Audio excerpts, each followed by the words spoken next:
I'm Brittany Lewis with Forbes Breaking News.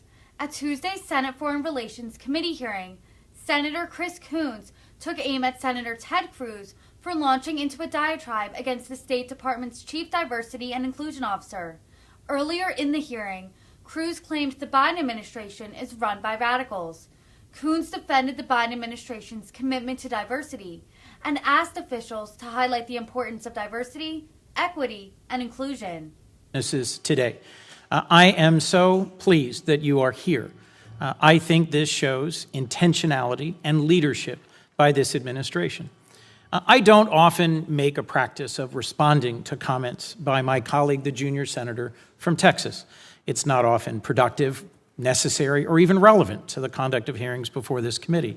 But today I feel I have to. He launched into a diatribe against the administration, announcing that in his view, the Biden administration is run by radicals. And he cited as evidence for that directly your job roles. The fact that there is now a chief diversity officer at the State Department and USAID.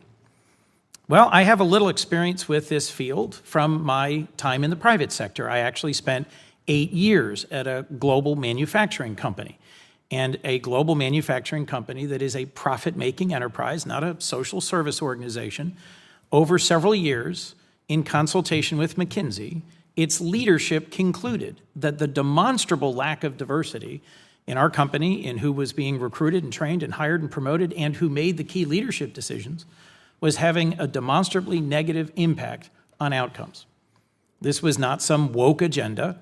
This is something that the vast majority of America's highest performing, most profitable companies have also concluded. I just took a quick look here in the last few minutes online, and I'll tell you that the following corporations have chief diversity officers: 3M, Dell, Hilton, Nationwide, Walmart.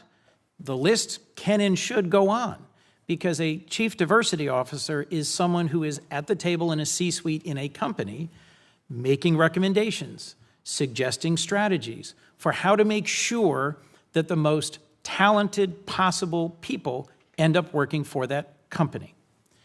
It requires intentionality. It requires strategic investment.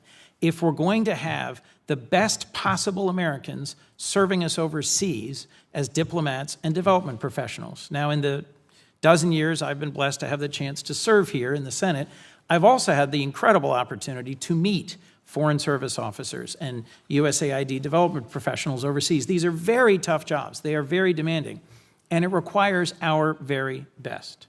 So I simply wanted to ask both of you, how important is sustained effort at making progress in ensuring that the two agencies you help serve and lead are in fact recruiting and retaining and promoting our very best, which requires diversity in terms of the recruitment pool and inclusion in terms of how the cultures of the entities work, and equity in terms of the opportunities in your workplaces. How important is it that we sustain our investment in paid interns, something that we in the Senate have seen in our own offices makes a critical difference in who we are able to recruit and retain in our offices? How important is it that we sustain the Wrangell and Pickering and Payne fellowships? How important is it that we have a chief diversity officer for state and AID, not just in this administration, but in the next and the next and the next?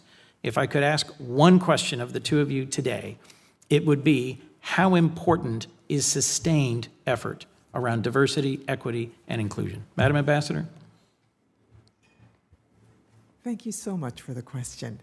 It is key, and the statistics that the chairman put up earlier about how minimal our progress has been over past years makes the case for me. That is why putting resources, personnel, dedicated, experienced, knowledgeable to the issue, and having the support from you with regard to continuing the paid internships is absolutely crucial. We are going to change those statistics, but it is going to come from sustained effort from the leaders, from the workforce itself. And I am certain that we can continue, because we've done a climate survey. We know that the vast majority of our employees understand what we're doing and support it. We've got that knowledge already.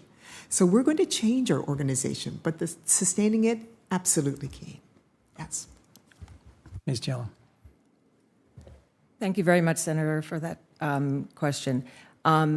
At USAID, I believe that we've actually put in place a lot of initiatives and programs that will ensure that our DEIA efforts are sustained. For years, DEIA has been critical to the workforce there, and I do believe that beyond my tenure, it will continue.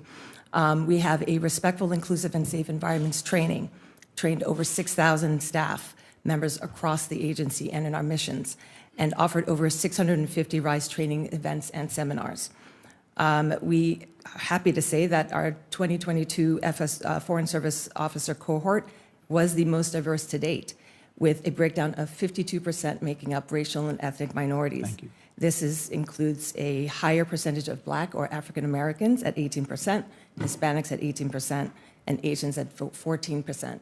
Thank you. Thank you both. And I just, in quick closing, want to commend Administrator Power for coming to Delaware and signing an MOU with our HBCU Delaware State for research and also to open that opportunity channel. And frankly, Ambassador Linda Thomas Greenfield and I and Secretary Blinken and I have spoken about this repeatedly. It's important we sustain this effort. Mr. Chairman, thank you for today's hearing. Senator.